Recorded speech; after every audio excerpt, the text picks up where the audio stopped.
What if everything you thought you knew about the Americas before Columbus was wrong? Imagine a world not of empty wilderness, but of vibrant civilizations, sprawling cities, and landscapes carefully sculpted by human hands. In this video, we're diving into the truth about Native Americans before Europeans arrived, a story of ingenuity, resilience, and a world far more complex than history books once told us. Buckle up, because this journey will reshape how you see the past.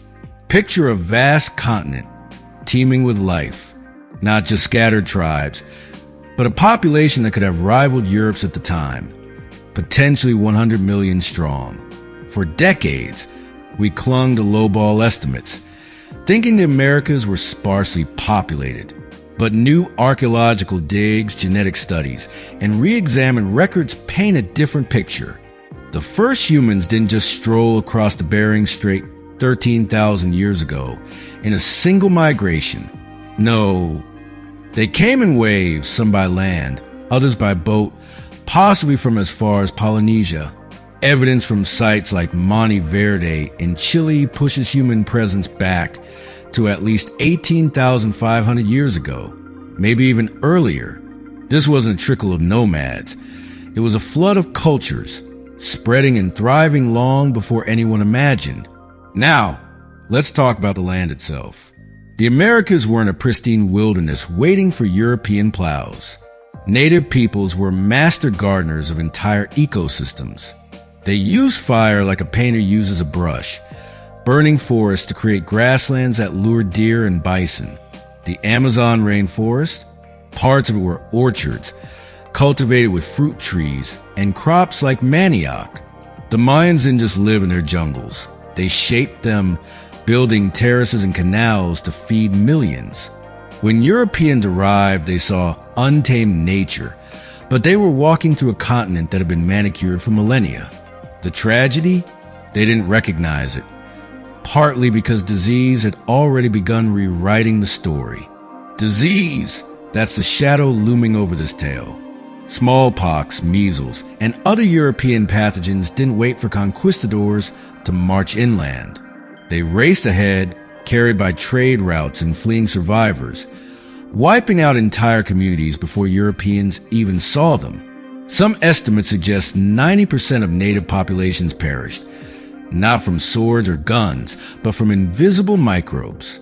When explorers like Hernando de Soto trekked through the southeast, they described ghost towns, once thriving villages reduced to silence.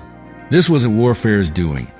It was a biological catastrophe that skewed how Europeans saw the Americas, making them seem emptier than they ever were. Let's shift to ingenuity, because Native Americans weren't just surviving. They were innovating in ways that often outshone their European counterparts.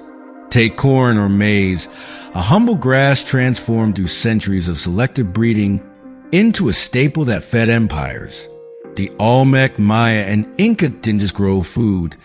They engineered it, creating varieties we still eat today.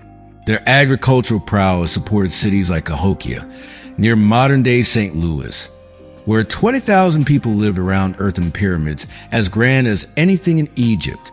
And technology? Moccasins were softer, quieter, and tougher than clunky European boots, coveted by settlers for hunting. Canoes glided faster and turned sharper than any rowboat from across the Atlantic. Even weapons told a story. Early muskets were so slow and inaccurate that native archers, with their swift, silent bows, often laughed them off. But what about those iconic images of European conquest? The idea that horses and guns crushed native resistance? It's not that simple. In the Andes, where the Inca ruled, horses were useless on steep, terraced paths. Pizarro's victory owed more disease and political cunning than to cavalry. And guns? John Smith, the Jamestown colonist, admitted they couldn't shoot as far or as accurately as a native arrow. The real edge Europeans had wasn't technology.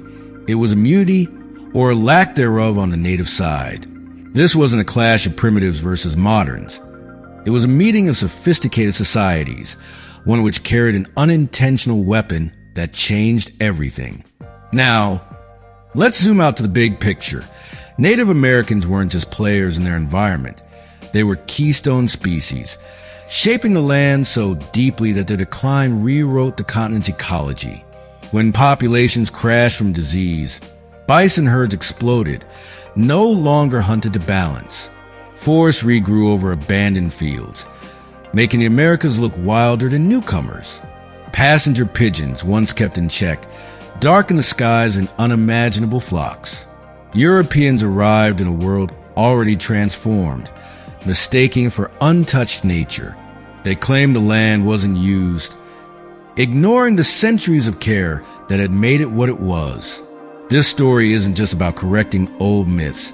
It's about seeing Native Americans as they were, architects of empires, stewards of the land, and innovators whose legacy still surrounds us. From the corn on your plate to the landscapes you hike, their influence endures. If this flips your view of history upside down, that's the point. The Americas before Columbus weren't a blank slate. They were a masterpiece, painted over by time and misunderstanding. Want to dive deeper? Check out Charles Mann's 1491, a book that inspired much of this video and unpacks these discoveries in gripping detail. Drop your thoughts in the comments. Has this changed how you see the past? And if you love history that challenges what you thought you knew, hit that subscribe button for more. See you in the next one.